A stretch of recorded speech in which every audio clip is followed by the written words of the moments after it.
Sir William Seo. Thank you, Mr. Speaker. In the words of my former colleague of ours, the Honourable Lormanwau Winnie Laban, I simply say warm Pacific greetings to one and all, and acknowledge the representatives from the various parliaments throughout the Pacific. We welcome you and we look forward to continuing this debate tomorrow. I also can't help but reflect a little bit. The first forum of this nature, we had Parakura Horomia, who is no longer with us, but led the pōwhiri on that particular occasion. And I remember him, and I remember his love and support of Pacifica people. I acknowledge also Matua Shane Jones, who is well known now throughout the Pacific region, and I know that he is very much appreciated by the Pacific countries. I also want to thank Charles Cheval, a former colleague of ours, who took the time to travel all the way from New York and to share some of his experiences with our delegates from throughout the Pacific. Mr. Speaker, in 2009, a submarine earthquake hit the Pacific, which generated a tsunami, and that tsunami devastated lands, properties, food crops, and people on Samoa, American Samoa, and in Tonga. I think the casualty of life was in the vicinity of about 200 lives who died. I recall, sir, the response of New Zealand from the government, from local government, from business, from community groups, from sports organisations, even early childhood centres. I remember one from Whangarei up north, your way, Matua Shane, who all responded generously, who responded because there was a need for them.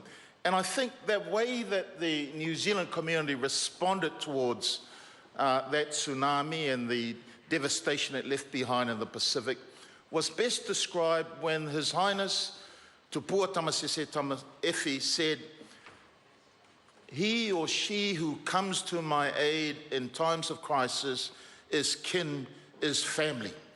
And sir, I want to state categorically for this House and for all members who come to this House in the future, that one of the significant reason, most important reason why we in this House should support the motion as moved, support our efforts in the Pacific, is because New Zealand is a Pacific nation.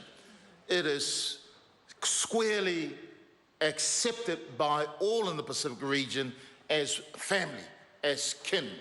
And that's also reflected, sir, in the makeup of our populations today, where once upon a time in the 1950s, there was a handful of Pacific people who came here. Now we number more than 300,000, of which almost 60% are Samoans. We have more Cook Islanders living here, about 50,000, than there are back in the Cooks. We have about 50,000 again from Tonga, more than those, about 120,000 in Tonga. We have about 40,000 Niueans calling New Zealand their home, and there's probably less than 1,000 back in Niue.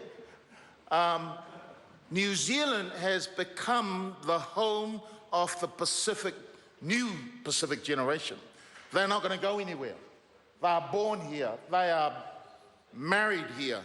They will be buried here as their parents and grandparents before them, which causes me concern, sir, because of this linkages back into the Pacific.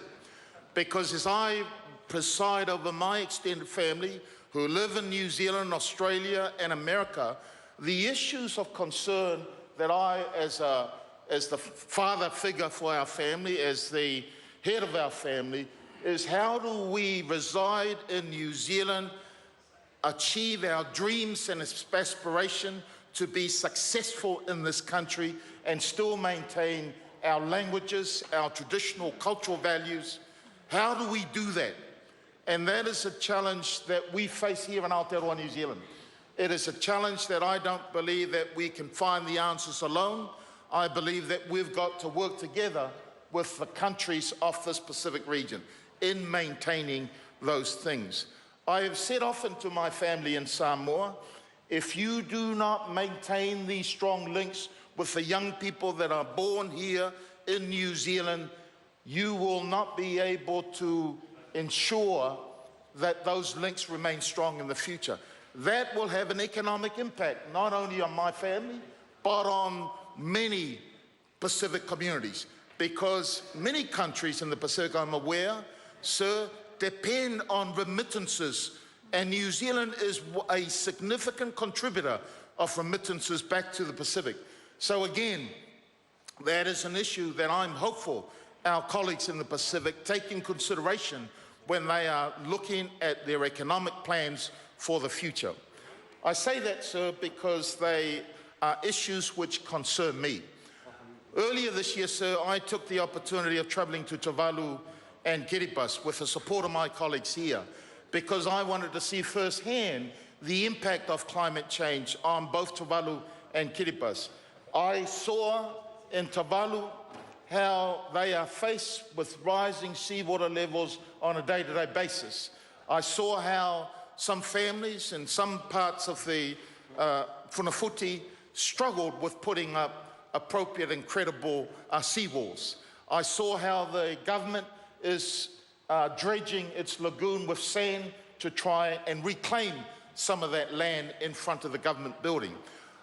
Similarly, in Kiribati, sir, I saw also the same issues, not only rising seawater levels destroying coastal lines, destroying grave sites, but the acidification of the seawater, so the warming of the seawater is causing problems, not just to ecosystems and marine life, but also polluting the land, polluting their water supply. So I came back and I said to my colleagues, we have an issue here. We have to work with some sense of urgency. All the science says that if we do not put a stop to our pollution into our atmosphere, that not only will these islands fall, but then the second line will fall, and third, and so forth. What I'm saying, sir, what's happening in the Pacific is going to affect New Zealand, it'll affect Australia, it'll affect every single country in this part of the world. But there are other issues that Pacific face in addition to climate change. The sovereignty rights, if in fact some of these islands go underwater, their exclusive economic zones, who will benefit from them? Their mineral, their fishing rights, their space, their website rights. What happens when these islands are underwater? Their loss of lands, language, culture, and practices. And I'm saying this is something that the young people, both on Tuvalu and Kiribati, said to me. Who do we hold accountable? Who do we hold accountable? Is it New Zealand? Is it Australia? Is it Russia? Is it America?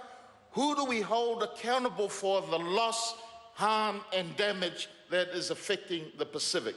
And I want to say to New Zealand, what do? We can't just sit by if this continues to happen.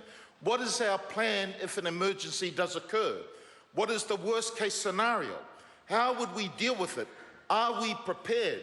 Do we have sufficient housing and jobs?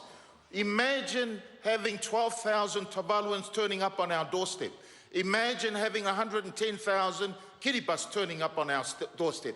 If we're unable to recognize and deal with the housing crisis right now, how are we going to cope when that crisis is at our doorstep? Can our schools and other infrastructure cope with a sudden influx of young people? Do we know how our other regional partners will act in Australia, in Fiji, the Pacific Forum, other international people, countries who make use of the resources in the Pacific and ought to give something back? We need to plan for this. That's my plea to this House. It's my plea to my colleagues, and I hope that other parties here pick up that challenge. Earlier today, in the opening of remarks by Andrew Little, he indicated some of the things that we needed to do to review our immigration policy, to also consider, is it fair for those who are living here in Aotearoa, New Zealand, to return them forcibly to island countries where there is no future for them? That's some of the things that we have to consider, sir. And I hope in the next couple of days that we're able to have constructive discussion, because the future of the Pacific is interlinked with the future of Aotearoa New Zealand.